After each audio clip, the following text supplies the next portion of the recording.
E aí eu falo assim, você crê que Deus possa amolecer o seu coração? E com muito ceticismo a pessoa, pode. Como se ela de fato não tivesse visto na Bíblia inteira Deus tocar em corações. Então, eu não estou inclinado a perdoar, mas Deus pode tocar no seu coração, Deus pode amolecer seu coração.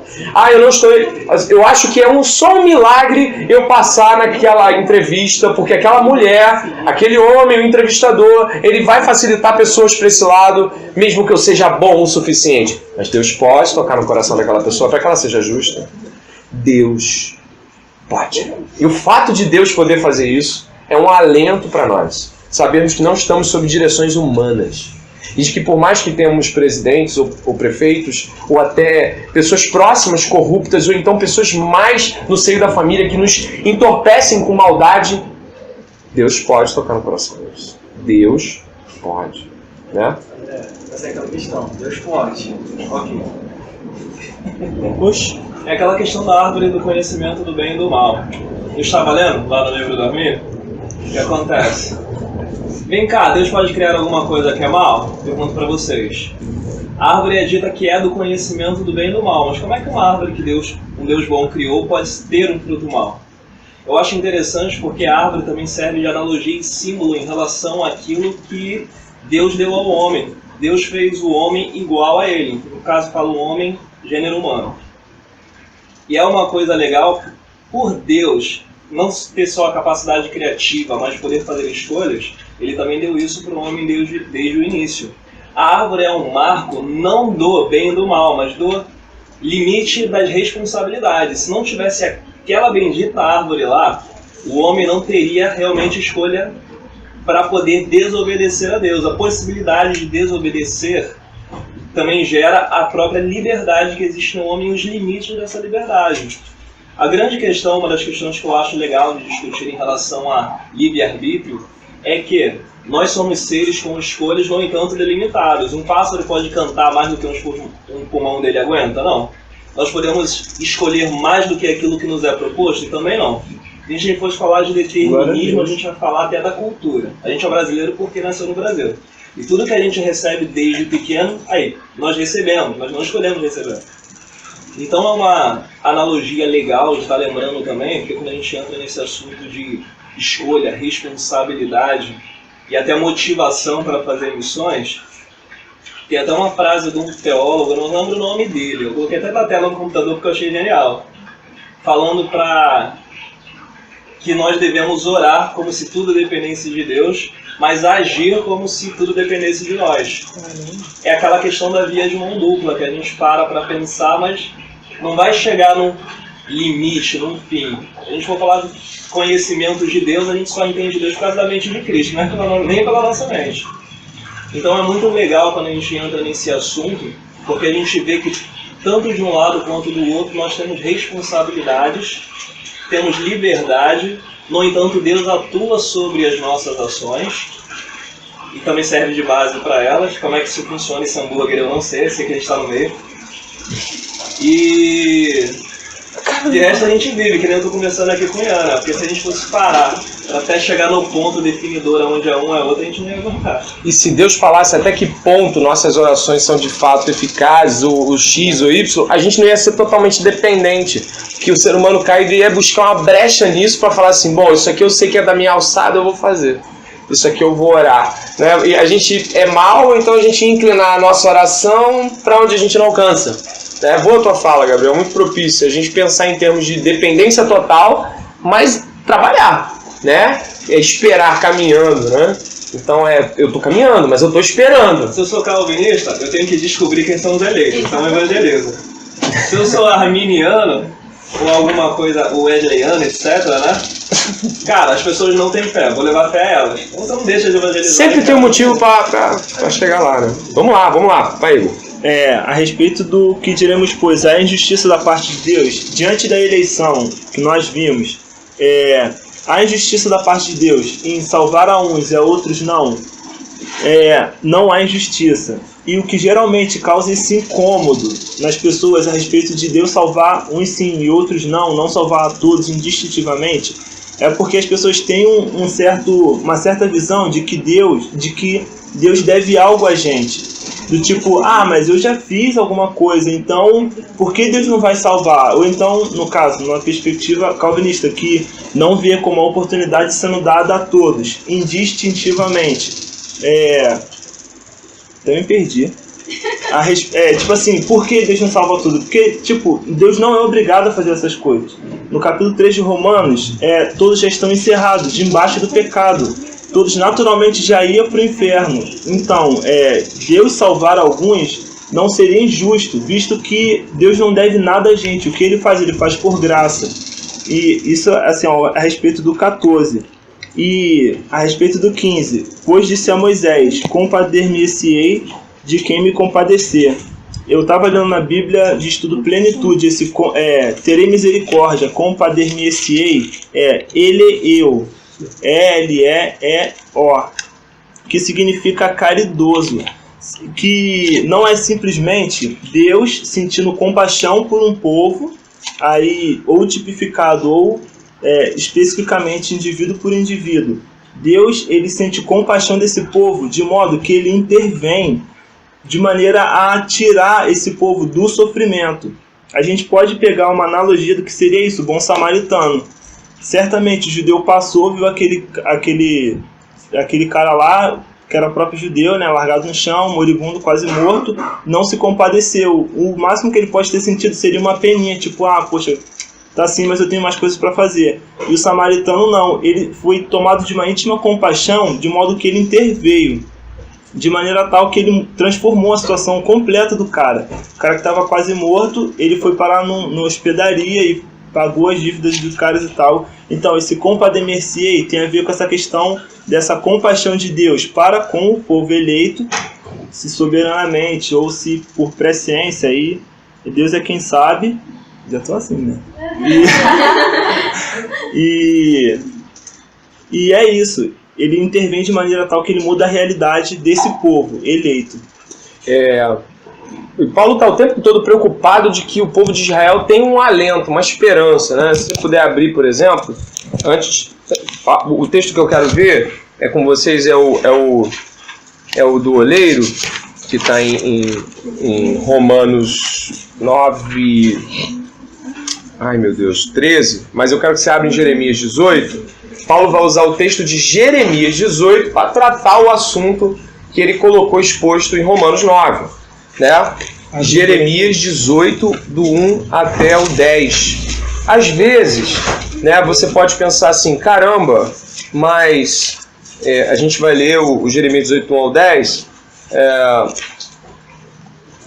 a gente vai estar remetendo a 9:21 de Romanos, tá? Sobre o oleiro. Tem direito sobre a massa, do mesmo vaso fazer um vaso de honra e um vaso para desonra.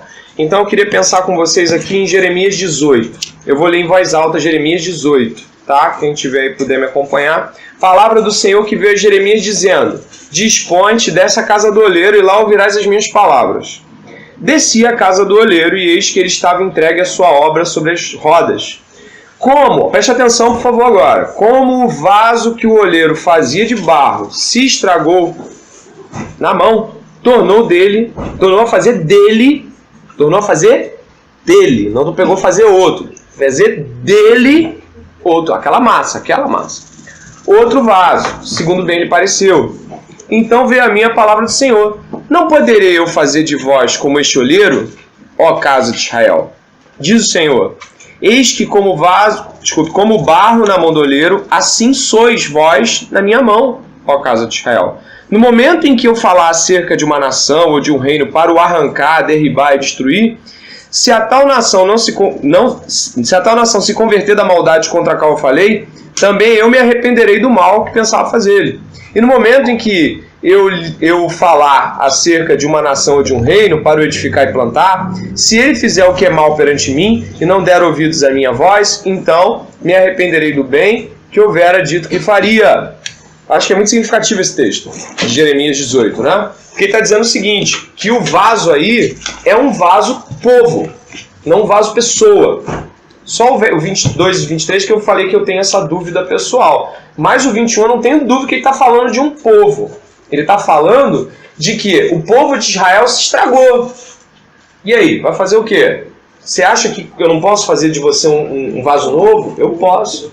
E o povo, e aí ele está comparando um povo lateral. Se vier um povo para fazer maldade com você, mas se o povo se arrepender, eu vou sarar esse povo que vai fazer maldade também. Mas se o povo não se arrepender, eu também, se eu tinha alguma bondade para dispensar, eu vou reter. Então, o que eu vejo aqui, dentro desse aspecto do verso 21, é de um oleiro, sim, que ele tem todo o direito sobre a massa, e que esse direito que ele tem sobre a massa é de pegar essa massa que está destituída de forma e torná-la com forma novamente. Entendeu? E vejo novamente um povo e não um indivíduo. Verso 21. Ou não tem o oleiro direito sobre a massa para do mesmo vaso fazer um vaso de honra e outro para desonra? Que diremos, pois, se Deus, querendo mostrar a sua ira e dar a conhecer o seu poder, suportou com muita longanimidade os vasos de ira preparados para a perdição, a fim de que também desse a conhecer as riquezas de sua glória em vasos de misericórdia, que para a glória preparou de antemão, os quais somos nós, a quem também chamou, não só dentre os judeus, mas também dentre os gentios. Assim como diz em Oséias. Antes de falar de Oséias, ele está falando novamente aqui, no verso 24 e 25, assim como somos nós. Ele não está tratando do indivíduo, assim como eu e você. Ele está falando somos nós. Nós no sentido de pessoas que estão lendo essa carta, de um povo que é a igreja de Deus, está lendo essa carta. Deus fez a igreja, tanto de judeus, quanto de gentios, quanto de todos. Deus pegou e fez a igreja. Né? Somos nós. Agora nós somos esse vaso na mão desse homem. Desse olheiro, que é o Cristo. Tá? Igor, quer acrescentar alguma coisa? Quer falar alguma coisa aí? Não, tenho falado 25, pode ir. Chamarei meu povo ao que não era meu povo e amada ao que não era amada. Manda aí. Ah, sim.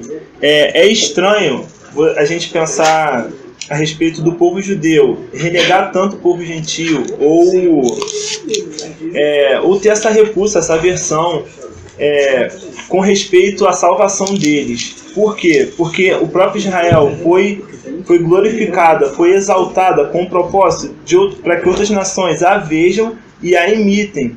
Israel não foi glorificada no sentido de ter exaltação, de ter proeminência sobre as outras nações. Não foi com o fim nelas. Foi com o fim de manifestar a glória de Deus e de que Deus era de fato com eles e de que outras nações possam vê-la. E é estranho os gentios ter essa questão dessa repulsa mesmo com os judeus, ter essa questão de repulsa com a salvação dos gentios, porque a própria salvação dos gentios ela foi dita por intermédio de vários profetas. Chamarei meu povo que não era meu povo, a minha amada que não era minha amada, como está em Oséias. Também, e sucederá que no lugar que lhes foi dito, vós não sois meu povo, aí serão chamados filhos do Deus vivo. Isaías também acerca de Israel, agora, diz ainda que o número dos filhos de Israel seja como a areia do mar, o remanescente será salvo.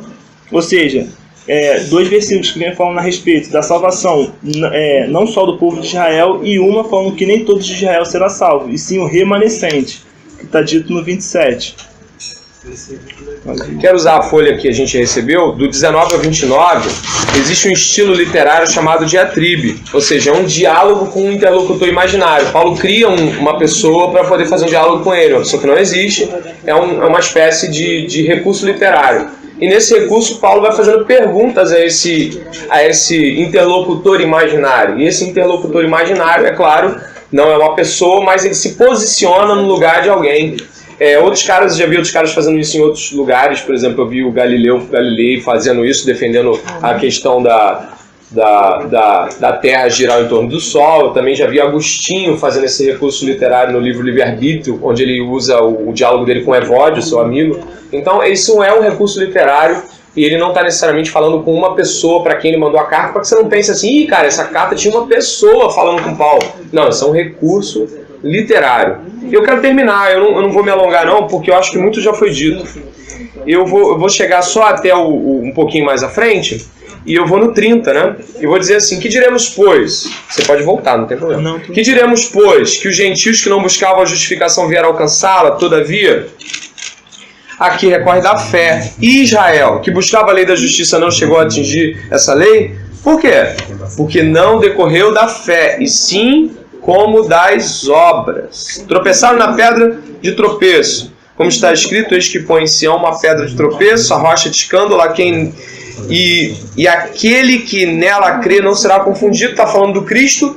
Então olha só, para terminar aqui, pelo menos a minha parte, ele fica à vontade. Quando estamos falando aqui de fé e obras, esse é um discurso do capítulo 4, discurso do capítulo 5, do capítulo 6, do 7 nem tanto, mas ele vai falando de obras o tempo todo em contraposição à capacidade do ser humano de crer. Reafirmando, eu vou todo domingo à igreja, eu estou sempre na Cominical, eu leio 7 capítulos da Bíblia por dia, eu oro 12 horas, eu só quero saber de Jesus, é Jesus 24 horas por dia. E olha aquele irmão pouco lê, pouco ora, tem dificuldades com pecados primários. Irmão, pode ser sim que ele não seja salvo, mas se ele for salvo, ele é tão salvo quanto você. E isso tem que ficar claro. Se ele é salvo, ele é tão salvo quanto o salvo mais débil que você conhece. Porque a salvação é pela graça, por fé e não mediante nada que é feito, mesmo que nos pareça bonitinho, tá sempre aqui, discutindo altos papos, que legal, eu tô com uma galera que gosta de teologia. Vou te falar, pode ser que você esteja se enganando duplamente, como Jesus dizia, falava assim, os judeus, eles atravessam o mundo para fazer um prosélito, para fazer um cara que, segundo eles mesmos, seja o padrão de santidade. Quando nós estamos aqui hoje para falar, Deus, tem misericórdia de mim, amém, porque eu vou perecendo. É para dizer assim, Deus, eu entendi Romanos 9, eu entendi um pouco mais de Romanos 9, mas eu continuo precisando da Bíblia inteira, do Deus todo, da graça inteira. E esse é o nosso problema. Quando a gente entra nesses diálogos mais intensos, o nosso coração pode achar assim, caramba, eu sei uma coisa que nem fulano de tal sabe. Tem gente que já chegou para mim e falou assim, as coisas que eu aprendi nem meu pastor sabe. Eu falei, e aí? Sabe? É tipo, O que você quis dizer com isso? Você está orgulhoso, né? Porque você sabe, né? Então nós precisamos tomar cuidado para não tomar esse tombo da nossa vida, que é o orgulho. Hoje aqui a gente tem reunidos calvinistas e arminianos, brincadeiras à parte, em paz. Mas não é comum, é raro, louvo a Deus por isso, não atribuo isso à graça de ninguém aqui, porque não há. Mas posso dizer que se você for lá fora discutir temas como esse, você tem que ir com essa paz, você tem que ir com essa serenidade, com essa alegria de poder, cara, realmente isso aí tá difícil pro meu lado. E rir, e se alegrar, e falar, não deu. Eu perdi. A gente descobre. Né? Quando for precisar, a gente descobre, né? Então... André, uma coisa que eu particularmente acho muito feia é ficar dizendo, na hora de orar todo mundo é arminiano, ou na hora de orar todo mundo é calvinista, então no céu todos serão calvinistas, coisas tipo. Esse tipo de coisa tão... Eu devo muito a Calvino, vou ser sincero, eu aprendi muito. Eu devo muito a Calvino. Acho que é uma tolice a gente ficar compartimentalizando as coisas e falando assim, cara, é porque nem uma vez, cara, com todo respeito ao pastor Lucinho, uma vez eu vi uma pregação do pastor Lucinho, que não é um cara que eu acompanho, não é um cara que eu acho que é fantástico e tal, mas assisti uma pregação dele que muito me edificou. Eu fui falar para um irmão que eu assisti uma pregação do Lucinho que muito me edificou, e foi riso até o final E ele riu, eu falei, por que você tá rindo? Cara, o Lucinho vai edificar alguém. Eu falei, cara, Lucinho, aquela pregação do Lucinho que eu ouvi foi muito importante para mim. E eu não gosto da teologia do Lucinho, eu não acho que eu recomendaria, mas eu o respeito como filho de Deus. Eu creio que ele está sendo correto em servo, e eu acho que a teologia dele, sim, às vezes é bem complicada, mas eu creio que é um homem de Deus. Eu não vejo ali como não homem de Deus. Como nossos pastores muitas vezes podem nos parecer em algum momento pessoas que estão alheias àquilo que nós aprendemos em determinado ponto, mas também são homens de Deus, devem ser respeitados, estimulados, devem ser impulsionados a irem além de onde estamos, se não estão, para que eles possam ser grandes pastores, melhores ainda. Não adianta rivalizar. O princípio máximo do cristianismo, na minha opinião, é a humildade. É um amor sereno, humilde e servil. Se eu não sou amoroso, servil e humilde, eu tenho boas chances de dizer para mim mesmo hoje que eu não sou convertido, né? Quer falar alguma coisa? É porque as considerações aí no comentário a gente... Tá? Rapidinho. Ele termina, o apóstolo Paulo termina o finalzinho do 9 falando a respeito de 2 profecias de Isaías. Uma é 8,14. Então ele vos será santuário, mas servirá de pedra de tropeço e rocha de escândalo as 2 casas de Israel, de laço e de rede aos moradores de Jerusalém. Ele parafraseia, ele não fala a profecia toda, o versículo todo. E o 28:16. Portanto, assim diz o Senhor Jeová: eis que me assentarei em Sião uma pedra já aprovada, pedra preciosa de esquina, que está bem firme e fundada. Aquele que crê, não se apresse. Em outras traduções, aquele que crê não será confundido. A respeito da soberania de Deus, assim, eu acho que algo que eu mais extraio, dentre tantas coisas, é a respeito da segurança da nossa salvação. A respeito do que o André falou, primeiro a gente deve confirmar para ver se a gente de fato está salvo em Cristo. E uma vez salvo, alicerçado nessa rocha, certamente nós não seremos confundidos.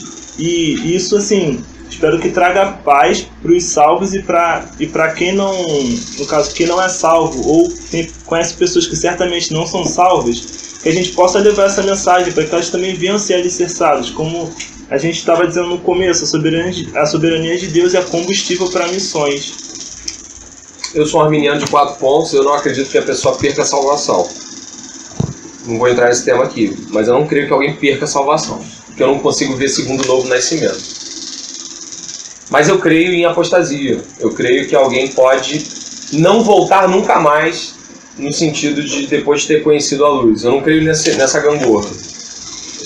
Mas quando penso na soberania de Deus, eu me acalmo, porque aquele que começou a boa obra há de terminar. Eu fico mais calmo quando eu lembro de Deus soberano. Muito mais calmo. A gente termina por aqui. Aí eu vou pedir